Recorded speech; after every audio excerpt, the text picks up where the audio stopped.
So again, today's topic, we're going to touch on geospatial data sources, where you get data from, and what are some of those examples. Then we're going to explore the model building tools available to you. Today I'm going to be spending time in SewerGEMS Connect Edition, and the tools we're going to use within SewerGEMS will be Modelbuilder, Trex or Terrain Extractor, and Loadbuilder. And I'm going to explain what each of these do and the type of data that we can bring in with these tools. But I do want to make note that all of these tools are available in WaterCAD, WaterGEMS, SewerCAD, StormCAD, CivilStorm, and Hammer, and Pompact. They are all available in those products. So effectively, when you're sitting in and watching how to use Modelbuilder, Trex, and Loadbuilder today for one product, you can then immediately go apply it to one of the other products. So it's across the board, that tool's there. So hopefully you'll find this useful today. So let's ask the quick question: how do you build a model? In this case, a hydraulic model. How do you build it? Well, you have to get the network layout and data properties from somewhere. So let's say we have a silo of data holding the network layout and properties. Maybe it's paper, maybe it's digital, but it's something somewhere. If it's digital, we would use Modelbuilder to bring that network layout and properties in to build your model.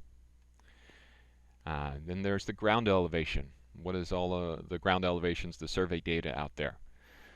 That is what Trex will do. Terrain Extractor will extract the elevation data from those files and overlay it onto your model. And then thirdly, all of the loading data that you have. This will come in different forms, and I'll talk to you briefly about that. But that loading data can be brought in using Loadbuilder. Together, those three tools can, as you'll see today, can give you a working model, a functioning model, in a short amount of time.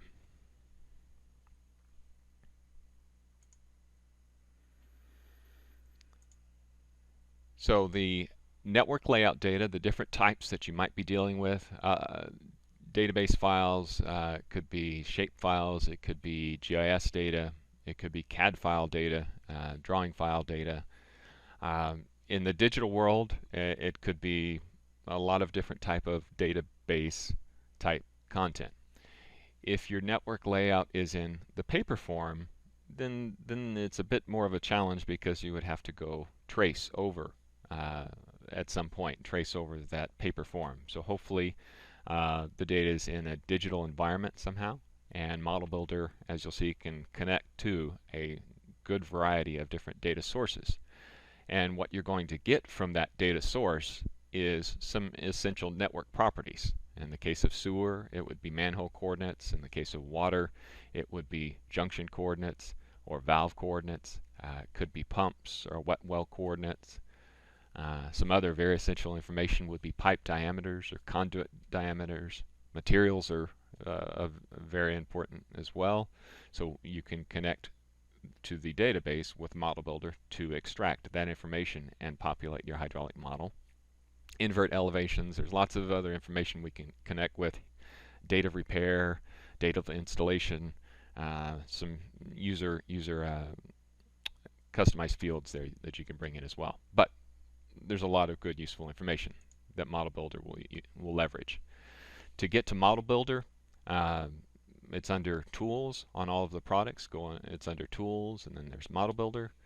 And effectively what you would be doing is you would be mapping the data source. So you pick the data source, maybe it's a shapefile or a CAD file or something. You'd pick the source, and then you would begin to match the data fields in the source to the hydraulic model fields that you want that data to go into.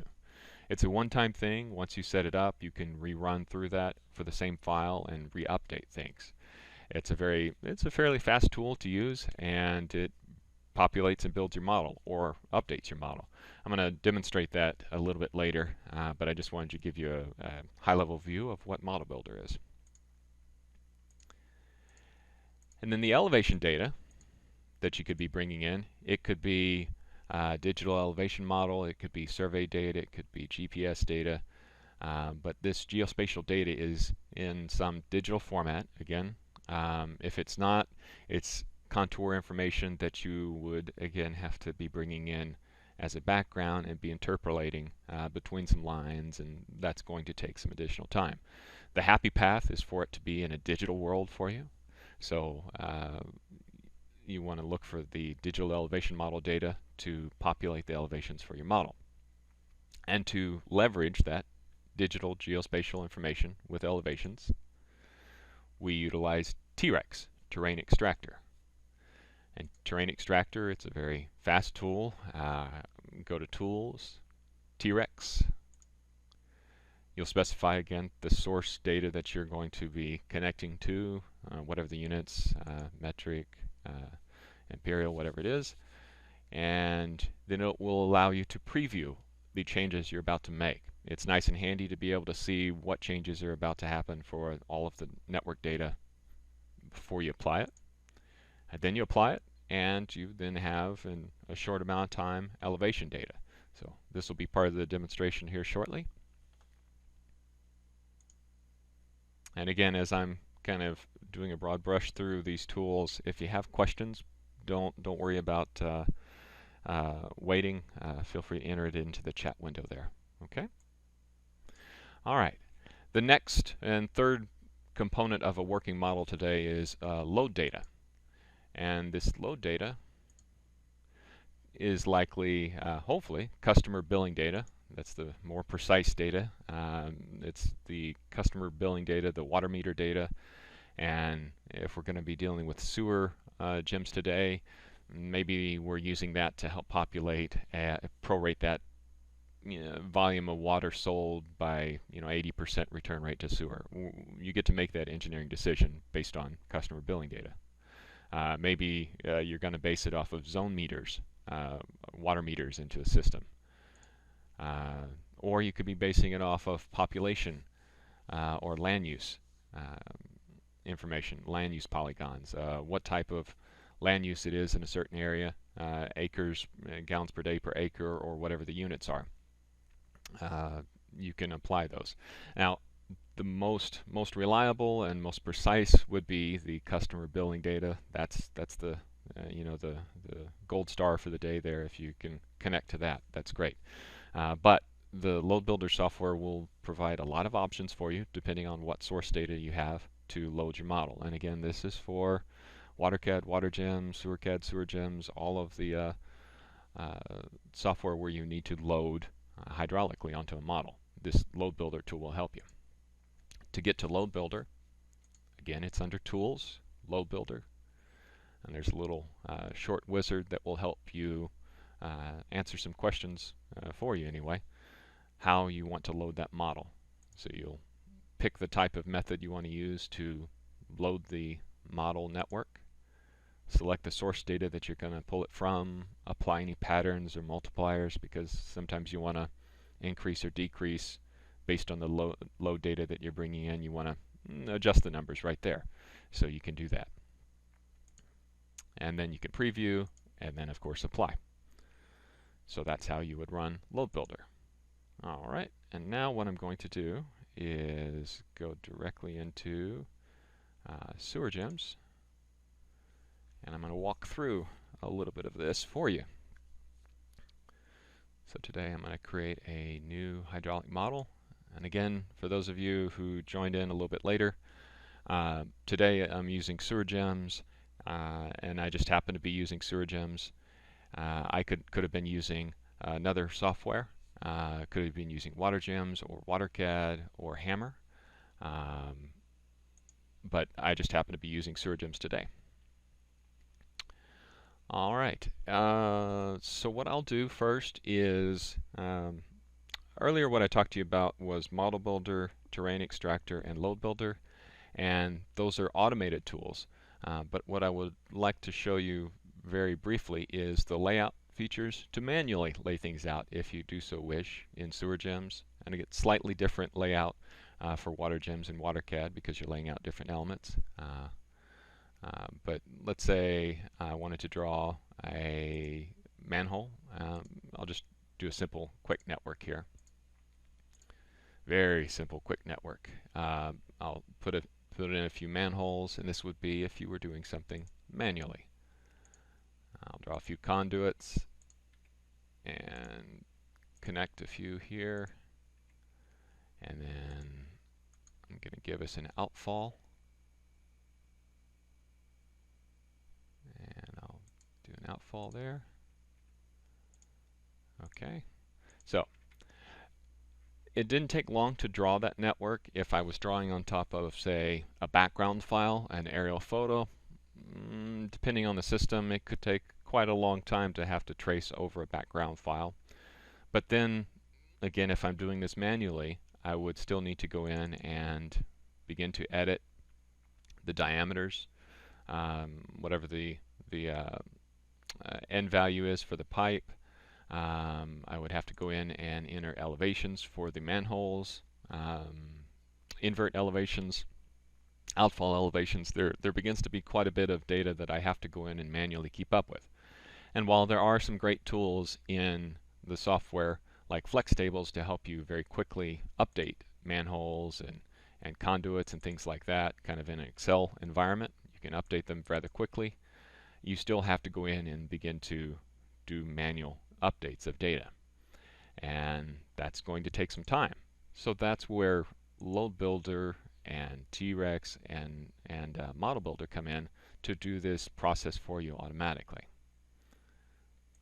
So I'm going to create a new file here, and what I'm going to do now is just walk you through a sample, an example of developing a working model in just a few moments.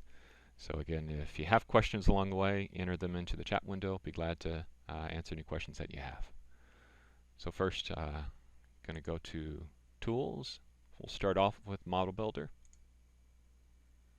And let me remove that file so we can start from scratch. So I'm going to start a new Modelbuilder session. In this case, I happen to know it's a shapefile, so that's the data source. I'm going to browse to that shapefile, and then I'm going to pick the manholes that are part of the shapefile and the gravity pipe. So there's two separate shapefiles that were created for the manholes and for the gravity pipes. I'll click Open. And this is an opportunity where you can very quickly preview. So I could have selected a whole bunch of files in there and gone through the preview without having to go open them up somewhere else. Look, you're kind of peeking into them. Yes, this looks like pipe data, PVC, there's the end value, there's the label, great. For the manholes, there's the label, there's invert elevation. Okay, great, looks like I've got the right files. So now what I'm going to do is click Next and select the units. In this case, it's feet. And then you'll notice in the Modelbuilder wizard, there's a few questions that'll help you think through what you're going to be doing to build the model. They're really valuable to read and just kind of think about what's going to happen. But basically, it's what do you want to exactly happen when Modelbuilder goes to the source and pulls out the information and puts it into the hydraulic model? Is there anything special or unique you want to have happen? In this case, I want to establish connectivity using spatial data. So anything that's within a foot of each other that they should have been connected or snapped together, I want Modelbuilder to go ahead and connect them for me. Maybe things weren't snapped, snaps weren't on, so this would solve that issue for you and connect things. So I'll go ahead and check that box. And there's a few other things, a few other questions to go through. How would you like to handle synchronization? Since this is a one-time pass-through, we don't need to be asking questions about what we want to do the next time around, so I'll leave those alone. And then, do I want this to go into a particular scenario? Create a new scenario for all of the Modelbuilder data. Okay, so you pick the scenario, and then we'll click Next. And then this part of Modelbuilder is where we will match the source data to the hydraulic properties. In this case, a gravity pipe, well, it automatically came in as a conduit. That's great. I'll pick the label field so we can bring in the label. And now let me grab, I'm going to match material to a property in the hydraulic model. So I'll go to physical, and we have a big list of things to pick from, but this flyout helps quite a bit. There's material, and I'll match label to label. I can just type the letter L and it'll show up. And I'll match the N to the roughness. And again, this is a one-time thing. Once you're done, you can come back and redo this and re-update the model. And now we're on manholes, so let's go ahead and map that to a manhole. Key fields will be label. I'll match the invert, the elv invert to elevation for the invert. And then we'll map label to label again. So we'll be done here in just a short amount of time. One thing I want to show you while you're in Modelbuilder is you can preview. Again, this is another opportunity to make sure you're mapping to the correct field. So label to label, elevation, invert to invert. So now that I've got that, everything's mapped, I'll click Next.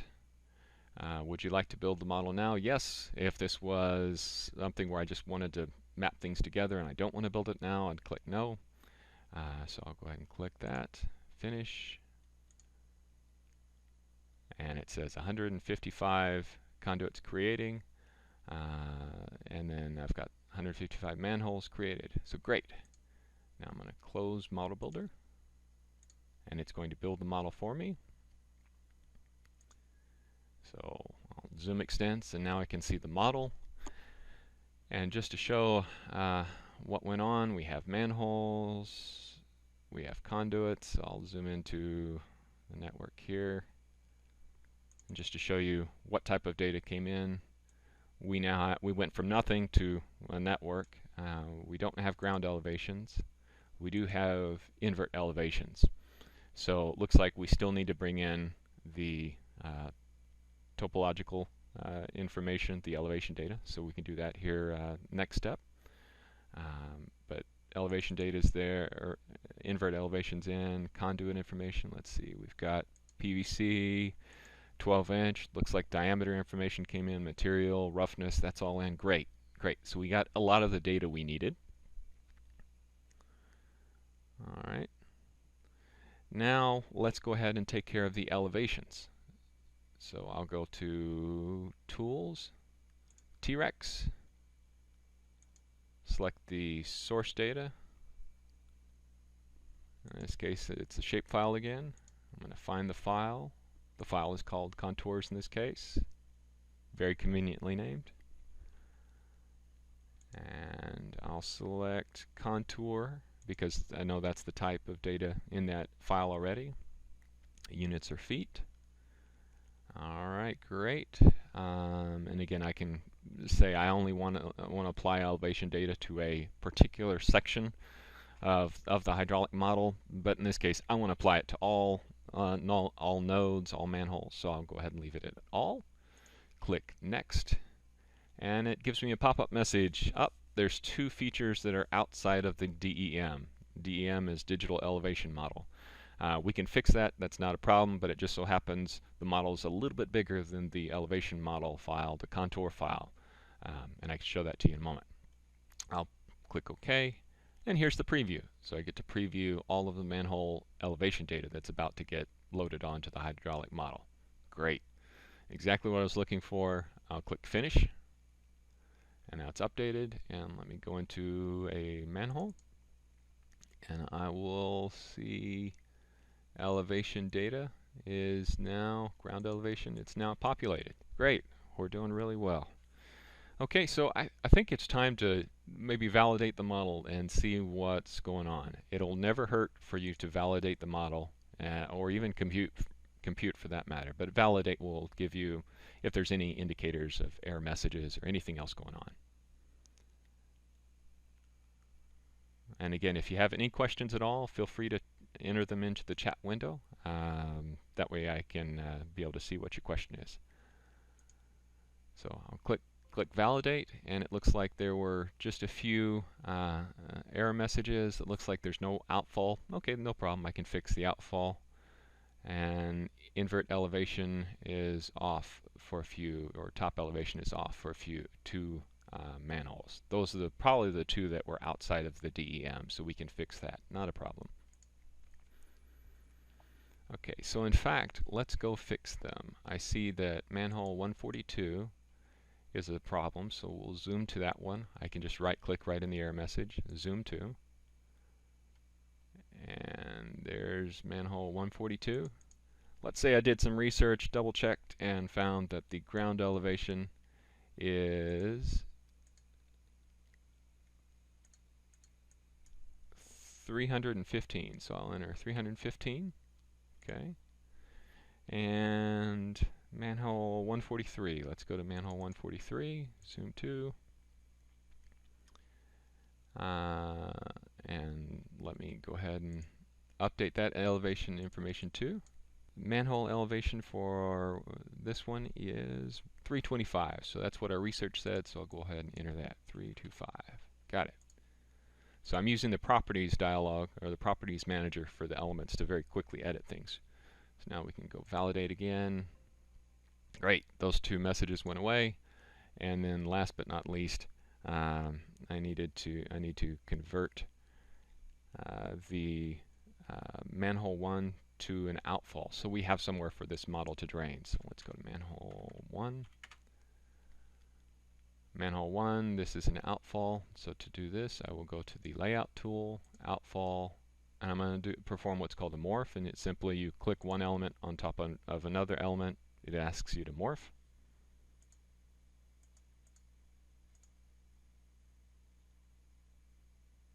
Alright. And I'll click yes. Now it's morphed. And just a little bit of information. I'm going to say it's a free outfall. And I need to give it an elevation. So invert elevation on this. Let me type that in. Invert elevation will be 255, so we have somewhere to drain to. So let's say this is a treatment plant or some source water. Okay, and again, a quick validation should remove that outfall. Great, no issues are found. So we now have a model that has all of the appropriate elevation data, pipe data, invert information, and the one thing that's missing is the water that's being drained into the system, the collection. So now we'll go to Loadbuilder and step through the Loadbuilder process. So Loadbuilder, I'll go to New, and in this case we're going to use point load data, so I'll leave it at point load data. I'm going to go with nearest node as the method I'm going to use to load, so it'd be nearest manhole.